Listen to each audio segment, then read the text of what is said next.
Começou o Conexão Cultura, sejam muito bem-vindos e muito bem-vindas. Como é que você tá aí do outro lado? Eu sou o Vitor Krigo e te faço companhia a partir de agora junto do meu parceiro Bruno Castilho. Muito bom te ver de novo, meu querido. Muito bom te ver também, Vitor. Fala pessoal, estamos no ar com mais uma semana do Conexão Cultura. O programa de hoje tá cheio de conteúdo bom e eu tenho certeza que você vai curtir.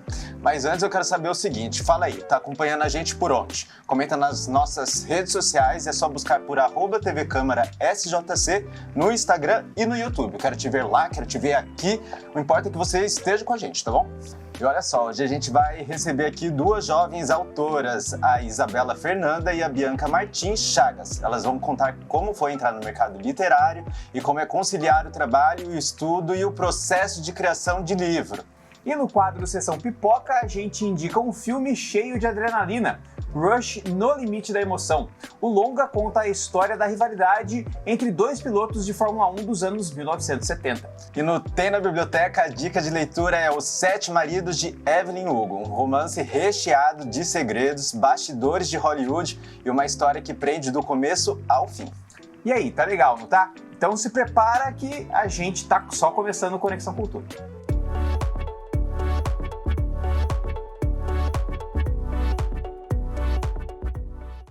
É isso, começou o Conexão Cultura, a gente está no canal 12.3 na TV aberta e também na TV a cabo e ainda no nosso canal no YouTube, é só buscar lá @tvcâmara_SJC.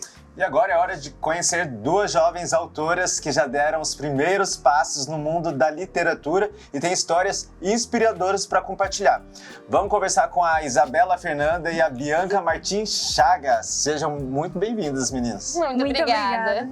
Maravilha, podemos começar o nosso papo? Podemos começar. Por Eu já favor. vou logo direto, Então né? Porque eu vamos. sempre começo, né, Bruno? Faça as honras. Mas eu sou educado e pergunto se eu posso começar antes. Pode? Meninas, quero saber o seguinte. Começar a ler é algo que exige incentivo, né, na nossa infância. De vocês, de quem que veio isso? Como que foi esse processo? Liam bastante? O que que vocês liam? Conta pra gente. Sim, no meu caso... 80 perguntas numa só. Várias perguntas, né? No meu caso, os meus pais, eles sempre gostaram muito de ler. A minha mãe, ela é professora, inclusive, pedagoga. Ela é neuropsicopedagoga agora, mas ela formou primeiro pedagoga, então sempre teve muitos livros lá em casa. E aí eu comecei lendo o gibi da Turma da Mônica, porque eu gostava bastante, me entretia muito. E logo mais depois eu assisti um filme chamado Além dos Guardiões, e daí eu fui pesquisar mais e eu descobri que era uma série de livros, assim, mais no estilo de romance, todo escrito em prosa, sem desenho, e daí foi aí que eu entrei nesse mundo. E você, Bianca? Então, eu também comecei com Turma da Mônica, né? Com os gibis da Turma da Clássico, Mônica, né, igual a gente? Isa. Quem não? Lá em casa, a minha mãe, ela nunca foi muito de ler, mas ela queria muito que eu e o meu irmão, nós lêssemos, então ela assinava os gibizinhos da Turma da Mônica pra chegar toda semana lá e a gente ler um pouco. E o meu pai também sempre gostou muito de escrever, ele escrevia música, poesia, então ele queria que eu escrevesse também e eu acabei pegando gosto pela coisa. E você, Bruno? Lia o quê? Eu comecei com Turma da Mônica também, né? Turma mas- da Mônica, todo mundo. Todo porque eu também mundo, li a é. Turma da Mônica. É a escola, acho que os mais antigos, Viva né? Maurício de Souza. Os mais Ótimo antigos. nacional. Porque os mais antigos foi o Monteiro Lobato, acho, acredito que, né? Mas com a gente aqui, que é de uma geração mais nova, acabou sendo o Turma da Mônica, o Manacão de Férias, Sim. né? E tudo isso. E pra vocês, né? Vocês começaram a ler pequenas com Turma da Mônica, mas pra escrever, né? Como é que foi pra vocês esse início do processo de escrita também? Foi tipo, redação na escola ou foi dentro de casa já criando algumas historinhas também?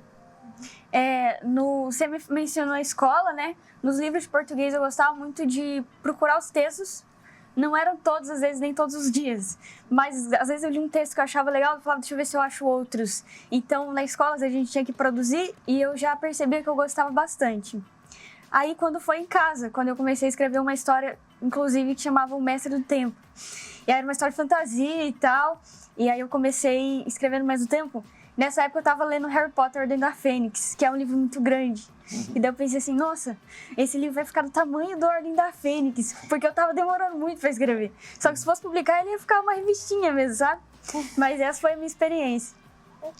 Olha, eu comecei a escrever mais em casa mesmo. Como eu falei, meu pai ele sempre gostou, né? E eu gostava de imitar ele, então eu escrevia muita poesia, musiquinhas, assim. Mas eu perdi um pouco disso ali na adolescência e depois recuperei no ensino médio com redação, na verdade. Eu, inclusive, sou jornalista, fui fazer jornalismo por conta disso, que eu percebi que eu gostava muito mesmo de escrever. Você falou de imitar o seu pai. Quando a gente está procurando a nossa personalidade, a gente acaba se inspirando em pessoas que a gente gosta e tudo mais. Em quem que vocês se inspiraram e como que vocês encontraram o caminho da escrita de vocês?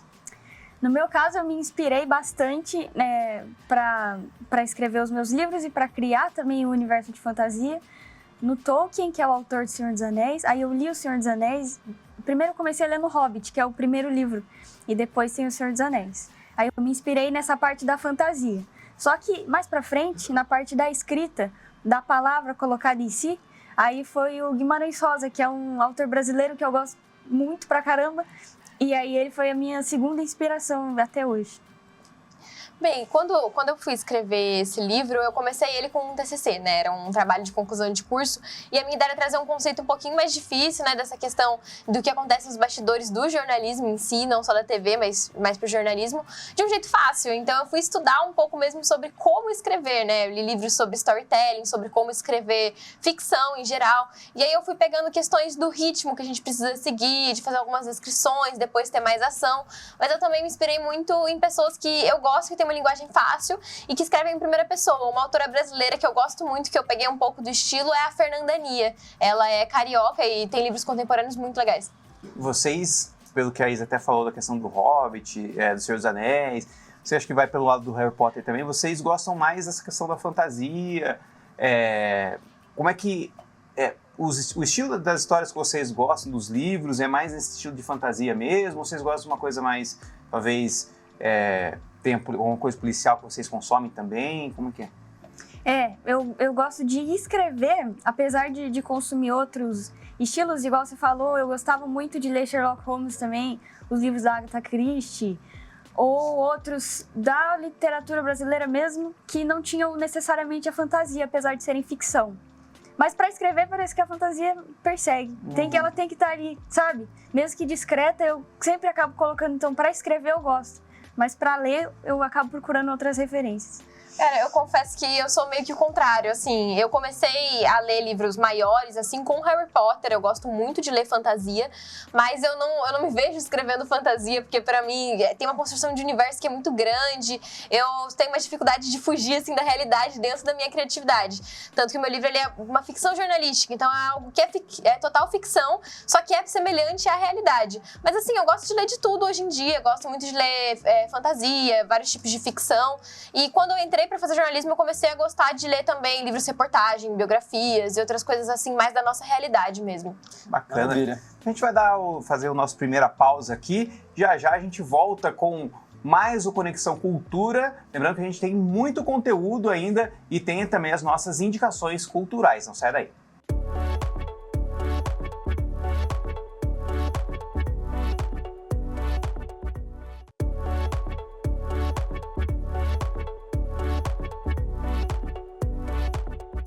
Estamos de volta com o Conexão Cultura e já que estamos falando de livros, já vou chamar o nosso quadro Tem na Biblioteca. A dica de hoje é o livro Sete Maridos de Evelyn Hugo, da autora Taylor Jenkins Reid. Na história, uma grande estrela de Hollywood começa a revelar segredos da própria vida e dos 7 casamentos. Uma trama envolvente sobre amor, fama e escolhas. Vamos conferir.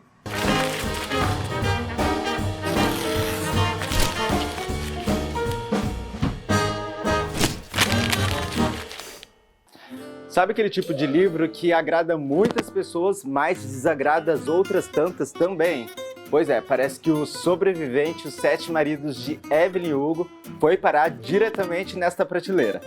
Mas como é que poderia um livro que aderiu à forma de memórias mais entrevistas não ser consenso? Os livros autobiográficos há tempos são um sucesso e recorde de venda. Te parece alguma contradição? Tem muita curiosidade para a gente falar sobre esse livro, então eu te sugiro que você fique aqui, porque esse livro tem na biblioteca. Vamos começar. A sinopse do livro é a seguinte. A lendária estrela de Hollywood, Evelyn Hugo, decide fazer uma biografia. Mas ela tem uma condição para isso. Ela quer que a Monique Grant, uma jornalista iniciante, seja escritora. Monique Grant ainda não sabe, mas aos poucos ela vai entendendo que a vida das duas estão conectadas por situações que nem ela mesma imaginava. A história, narrada através das entrevistas, prende o leitor com reviravoltas, segredos e um mistério sobre quem foi o grande amor da atriz. Apesar do título, o livro não é sobre os casamentos, mas sobre temas como paixão, ambição, identidade e o preço da fama. Eu sei, até aqui parece tudo um quanto tanto confuso, não é? Mas é que o livro utiliza os maridos de Evelyn Hugo para traçar os capítulos. A real é que ele quer mostrar como era difícil ser mulher na indústria hollywoodiana e como era difícil ser mulher na sociedade americana durante o século XX. Mesmo tocando em temas polêmicos e cheio de narrativas interessantes, a obra teve um sucesso tardio. Foi lançada em 2017, mas o livro mesmo só explodiu anos depois, graças ao TikTok e à propaganda boca a boca. Aí sim virou fenômeno entre os leitores jovens. E eu vou te falar que do começo ao final do livro, a partir do momento que Evelyn Hugo abre a boca, você nunca mais quer saber de nada. Você só quer saber da vida dessa mulher, que é fantástica. Se você ler Os Sete Maridos de Evelyn Hugo, você vai entender o porquê as pessoas amam e falam tanto sobre esse livro. Se você quer ler um livro que parece uma grande fofoca, um livro muito lindo e muito triste sobre amor e superação, leia Os Sete Maridos de Evelyn Hugo. Por favor, gente. Por favor, leiam esse livro, panfletem esse livro. Enquanto o público engajou na história e manteve o livro vivo por anos, parte da crítica especializada parece não ter se empolgado tanto. Eles costumam dizer que o livro não inova na escrita e mais, parece que o livro tem contradições temáticas. Mas será que esse tipo de crítica sobre a maneira como o livro Os Sete Maridos de Evelyn Hugo foi escrito não é um pouco de conservadorismo? Será que ele não foi uma escolha ao invés de um erro? Será que Taylor não preferiu se aproximar dos seus leitores jovens que preferem uma escrita mais fluida? E para justificar isso, algumas pesquisas recentes dizem o seguinte, que os novos leitores, eles têm novos hábitos de leitura. Eles costumam alternar entre a leitura e as redes sociais, ou seja, eles leem um pouquinho, checam as redes e voltam a ler.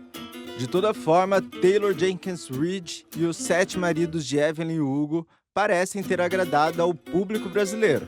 Afinal, ele figurou nas principais listas de vendas locais. Fala sério, uma ficção em que uma estrela fala tudo sobre a sua vida é a nossa cara, não é? Quer tirar suas dúvidas sobre Os Sete Maridos de Evelyn Hugo? Aproveita porque esse título está disponível na Biblioteca Hélio Pinto Ferreira, aqui no Jardim das Indústrias. É super fácil de fazer a sua carteirinha, depois é só aproveitar uma enorme quantidade de títulos. Mas não esquece, a devolução é obrigatória e dentro do prazo informado, ok? Até a próxima. Tchau, tchau.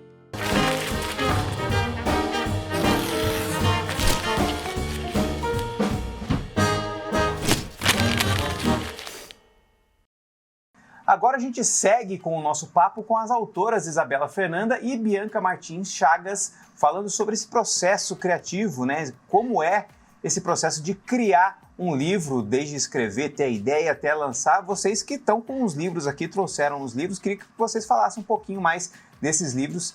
Bianca, como você tem um e a Isa tem dois, vou começar por você, que você falou que o seu trabalho, o seu livro veio nasceu de um TCC, né? De um trabalho de conclusão de curso. Conta um pouquinho como que é o livro. Sim, o meu livro ele nasceu de um TCC do curso de jornalismo, né? Quando eu estava no primeiro ano da faculdade, a gente teve uma aula sobre gatekeeping, que é basicamente assim os filtros das notícias, né? Tanto nós jornalistas quanto todo mundo. Mas aí eu quis falar um pouco sobre esses filtros da notícia dentro da televisão, que ainda é um dos veículos de comunicação mais tradicionais no Brasil, que as pessoas mais confiam, e também eu tinha tido experiência nos estágios, então ficou um pouco mais simples para mim.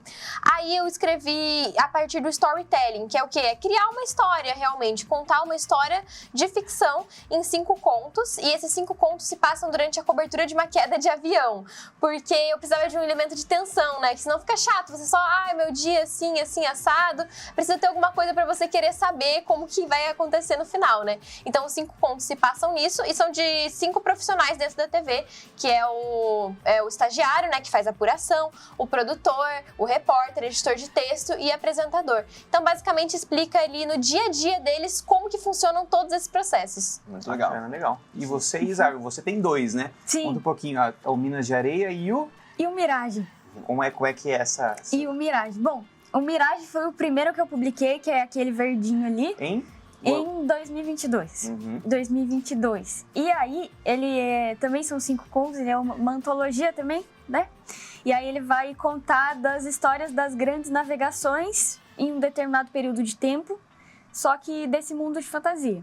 É claro que acaba sendo muito inspirado também nas grandes navegações da história do nosso mundo real, né? Por ter toda essa essência de descobertas, do novo mundo, não sei o quê, de desbravamento. Mas é um universo fantástico. E aí esses 5 contos, todos eles têm algum final que eu quis deixar meio dual, por exemplo. O que é real do que não é. Tanto por isso que o nome do livro é Mirage. E o subtítulo dele é uma antítese ao real, como se fosse uma contradição a tudo que é real, entende? Aí o segundo livro é o Minas de Areia, que é o azul. E aí ele é mais uma novela, porque ele não é tão grande quanto um romance, ele não é um conto também. Aí o Minas de Areia já foi um pouco diferente para mim, porque enquanto o Mirage tem uma fantasia mais estampada, no Minas de Areia eu trouxe ela mais discreta, apesar de ser no mesmo mundo, se passar no mesmo mundo os dois. No Minas de Areia tá um pouco mais discreto, porque daí eu trouxe o regionalismo brasileiro e tudo mais, essa parte de querer, tanto nos cenários quanto na fala das pessoas. E conta a revolução dos mineiros de uma colônia. E até isso que eu queria perguntar para você, porque a gente conhece você e pelo que a gente convive com você, você é tímida. Você usa o livro, a escrita, para se expressar o que você não se expressa talvez no dia a dia.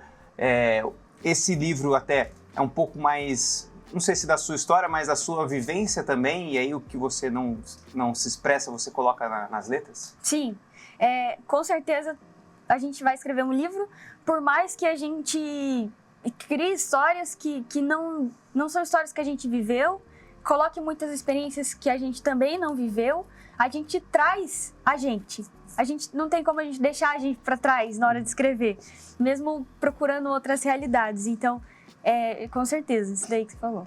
Segura aí, meninas, a gente tem mais coisas para falar com vocês, mas agora o Conexão Cultura faz um rápido intervalo e já a gente volta com o quê? Com o nosso Sessão Pipoca, que tem um filme incrível para você conferir com o nosso querido Bruno Castilho. Pausa rapidinha, não sai daí.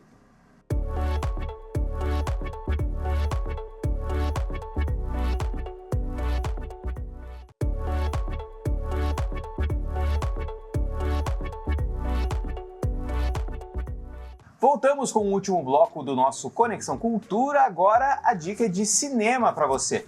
Chegou o momento do nosso Sessão Pipoca.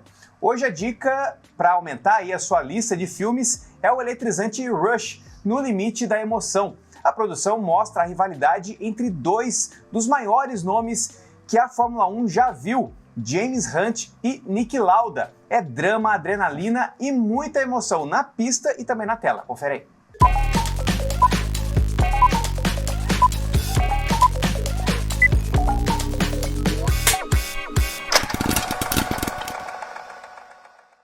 Olá pessoal, como vocês estão? Hoje o Sessão Pipoca chega cheio de adrenalina, velocidade e com uma das maiores rivalidades da história do esporte. Há algumas semanas, você lembra, eu mostrei aqui no Sessão Pipoca o longa F1 O Filme, que conta uma história fictícia tendo como cenário a maior categoria do automobilismo internacional.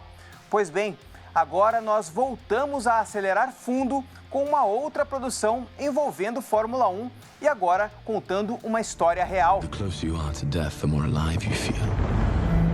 You're James, aren't you? Yes. Who's that? It's Niki Lauda. He's just been signed by Ferrari. He's nobody. O filme da vez é Rush, No Limite da Emoção. Lançado em 2013, o longa conta a disputa épica entre dois pilotos que marcaram a Fórmula 1 nos anos 1970, o austríaco Niki Lauda e o britânico James Hunt, no que ficou marcada como a primeira grande rivalidade do esporte a motor. A história conta como esses dois pilotos tão diferentes levaram o esporte ao extremo. De um lado, Niki Lauda, metódico, preciso, obsessivo por detalhes.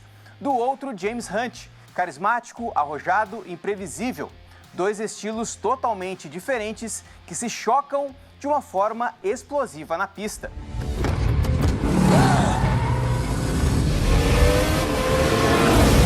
This is an incredible battle between these two great drivers. Next time I'll have you. No chance. You're just a party guy. That's why everybody likes you. O filme se passa nos anos 1970, em uma era em que a Fórmula 1 era selvagem, perigosa e embalada por adrenalina pura. O ponto alto do filme, aliás, tem como pano de fundo a temporada de 1976, ano em que Niki Lauda sofreu um grave acidente durante o GP da Alemanha, que quase tirou a sua vida. Lauda, inclusive, chegou a receber a extrema unção de um padre. Mas, de uma maneira praticamente milagrosa, o austríaco superou as queimaduras no rosto e nos pulmões e retornou às pistas apenas 43 dias após o acidente. Uma história que parece ter sido inventada para o roteiro de um filme, mas que aconteceu na vida real. Welcome to the racing grudge match of the decade.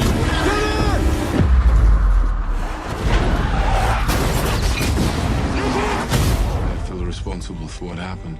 Watching you win those races while I was fighting for my life. You were equally responsible for getting me back in the car. Para quem gosta de carros, um bom filme de ação com muita adrenalina e se interessa pela história dos grandes nomes da Fórmula 1, Rush, No Limite da Emoção, é um grande filme e ele está disponível no streaming. É só procurar. É isso, pessoal. Eu volto na semana que vem com mais uma dica de filme para você curtir aqui no Sessão Pipoca. Até mais!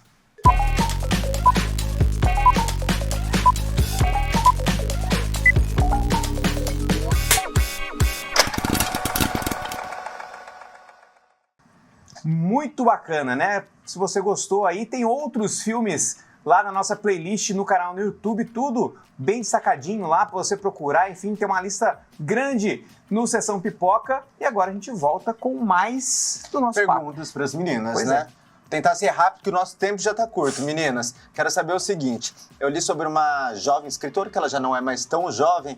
Ela começou aos 19 anos, já tem 11 títulos e eu achei uma curiosidade bem legal. Ela começou escrevendo sem computador, então ela começava a fazer as anotações dela tudo no bloco de notas. E hoje ela é uma referência do regionalismo fantástico. Então eu quero fazer uma pergunta para vocês, principalmente para a Isabela nesse sentido e para a Bianca em outro. Isabela, regionalismo fantástico dialoga muito com o que você está fazendo. E Bianca, você que faz uma anotação sobre bastidor, a gente está toda hora conectado na internet, né? E aí serve para vocês duas. Como conciliar o uso do celular hoje, que é tão presente na nossa vida, dentro desse processo de escrita e publicação? Olha, eu vou falar bem rapidinho também. A escrita de um livro, ela é diferente, por exemplo, da escrita da poesia, que a poesia, ela requer uma inspiração naquele dia e naquele momento. E já o livro, você, a partir do momento que você cria a rotina de escrever ele, tá todo dia se comprometendo a isso, você dá conta de escrever. Só que a parte da conciliação, ela é um pouco mais complicada. Às vezes vai te bastar, mesmo se você quer começar o projeto e terminar ele, definir e determinar um horário que você vai seguir independente de qualquer coisa. E aí você tem que seguir isso, entende? E nessa regrado. hora, regrado. Aí você joga o celular fora, faz tudo, mas segue. Porque é só desse jeito que você vai conseguir fazer. Isso que a Isa falou até me lembrou que uma vez eu encontrei com uma autora que eu gostava muito, a Fernanda Nia, que eu até citei no outro bloco. Ela é do realismo mágico também aqui no Brasil, muito legal. E ela me falou que muitas pessoas dizem pra ela que querem começar a escrever. E a dica dela é, então comece, escreva, porque a gente fala que quer começar, mas não começa. Então é um pouco disso que a Isa falou, você precisa, se você realmente quer muito, você vai ter que separar algum momento do seu dia, porque você começar já como um autor publicado numa editora é muito difícil, então você vai ter que começar independente, separando o tempo do seu tempo livre para escrever, e isso também faz parte desse processo de publicação, né, independente, que você vai ter que ir atrás de revisão, de diagramação e todo esse resto. Então, realmente vai disso de organizar os seus horários. Às vezes você não consegue fazer todo dia no mesmo horário, mas, putz, esse fim de semana eu tô tranquilo, então mete bala e vai. E aí, vocês de casa, tá curioso para saber, aqui, quer saber qual é a história que o livro delas conta? Procura as meninas no Instagram delas, olha só, no ar, a história por trás da sua televisão, que fala sobre os bastidores de uma TV cobrindo a queda de um avião, né? E Mirage e Minas de Areia, da Isabela. Procura que você vai gostar, eu já li, viu? Muito bacana as nossas dicas de livro. E a gente encerra aqui Conexão Cultura, a gente vai agradecer as meninas, né? Muito obrigado aí pela presença de vocês. Muito obrigada pela oportunidade. A gente que agradece, sempre bom trazer autores independentes, viu? Maravilha, com certeza, legal. a gente adora. Vocês aí batalharam, né, pra fazer tudo, enfim... né? Correr atrás de todas as etapas. Isso aí, gente. Parabéns, muito demais. Muito obrigada. Bacana, e é isso, a gente encerra o nosso Conexão Cultura de hoje. Na semana que vem a gente volta... É isso, muito obrigado, Krieger. Muito obrigado, Bruno. Olha só, hein? Cidadania, cultura, a gente vê por aqui, então fica ligado no resto da programação da TV Câmara. A gente se despede na próxima semana. Tem mais. Tchau.